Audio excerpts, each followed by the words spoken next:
Hello friends, आज मैं आपको हिंदी साहित्य से संबंधित कुछ प्रश्न करवाने जा रही हूँ और इसे आप ज़रूर देखिएगा। ये आपके लिए बहुत उपयोगी होगा। तो आज का हमारा पहला क्वेश्चन है, पृथ्वी राज राशों में कितने प्रकार के छंदों का प्रयोग हुआ है? तो इसका सही आंसर है ऑप्शन नंबर ए 72। और पृथ्वी राज राशों की रचना चंद्रबरदाई ने की थी, लेकिन इसे कंप्लीट चंद्रबरदाई ने नहीं, उनके पुत्र जलहन ने किया था। ये आपके लिए एक इम्पॉर्टेंट क्वेश्चन है, इसे आप नोट कर लीजिएगा। हमारा दूसरा क्वेश्चन है कि उलटवासियों का प्रयोग निम्नलिखित में से किस काव्य के कवियों ने किया था? तो उलटवासियों का प्रयोग संत काव्यधारा में किया गया था और संत काव्यधारा जो था ये हठ योग से प्रभावित था।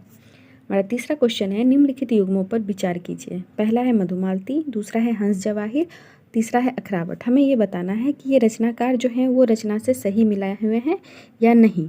इसका सही आंसर हो जाएगा ऑप्शन नंबर सी, यानी पहला और तीसरा सही है, दूसरा गलत है।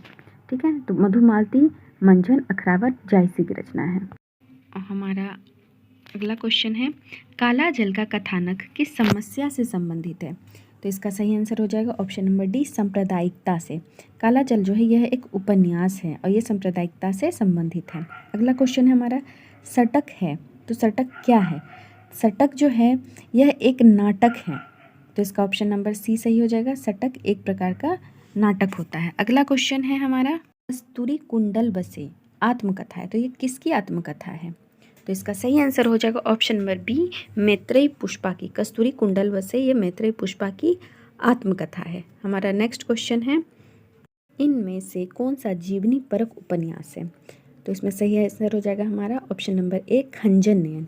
खंजन जो नयन जो है वो सूरदास के जीवन पर आधारित है। इसकी रचना अमृतलाल नागर ने की है और यह सूरदास की आत्मकथा है, जीवनी परक है। ठीक है, अगला क्वेश्चन है हमारा, आचार्य रामचंद्र शुक्ल द्वारा लिखित 11 वर्ष का समय किस विधा की रचना है?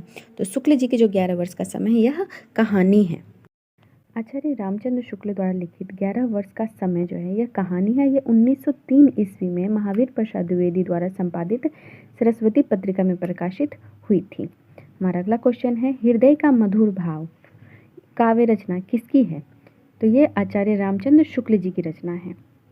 अगला क्वेश्चन है, प्रगीत काव्य में प्रधानता होती है। प्रगीत काव्य में किसकी प्रधानता होती है? तो इसका ऑप्शन नंबर ए सही हो जाएगा। भावना और गीतात्मकता की प्रधानता जो प्रगीत काव्य में होती है। हमारा अगला क्वेश्चन है, निम्नलिखित युग्मों पर विचार कीजिए। तो यहाँ पे कुछ रचना दी हुई है, कुछ रचनाकार दिए गए हैं, तो ये हमें देखना है कि ये सही है या नहीं। पहला है उपदेश रसायन रास, जिसके सामने है शालिभृत सूरी। दूसरा है भारतेश्वर बाहुबली रास, जिसके सामने है जीनदत्त सूरी।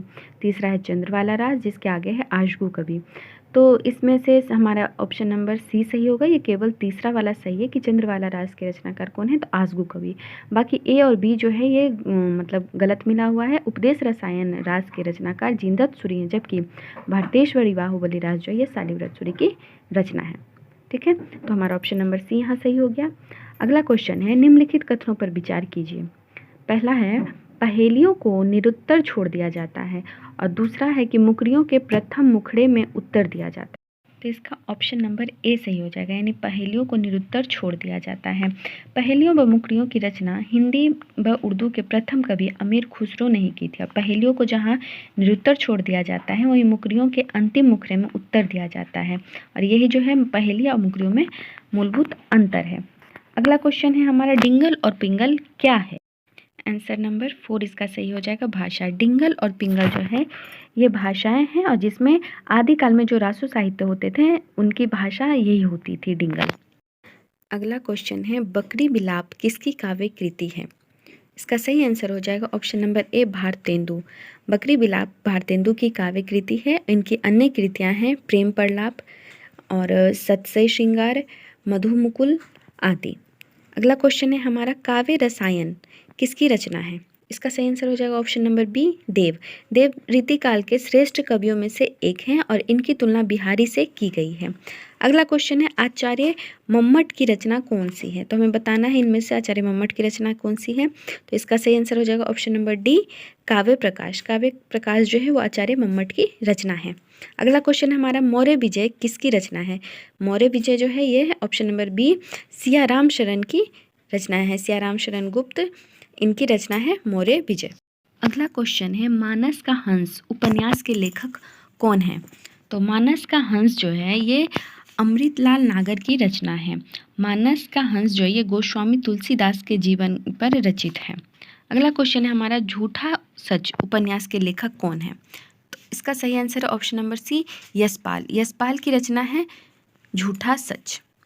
अगला क्वेश्चन है, नमक का दारोगा कहानी के लेखक कौन है? तो option number B, Premchandra. Premchandra की अन्य रचनाएं हैं सेवा सदन, प्रेम आश्रम, रंगभूमि और गोदान। आज के लिए इतना ही। उम्मीद करती हूँ आपको ये वीडियो पसंद आया होगा और मिलेंगे नेक्स्ट वीडियो।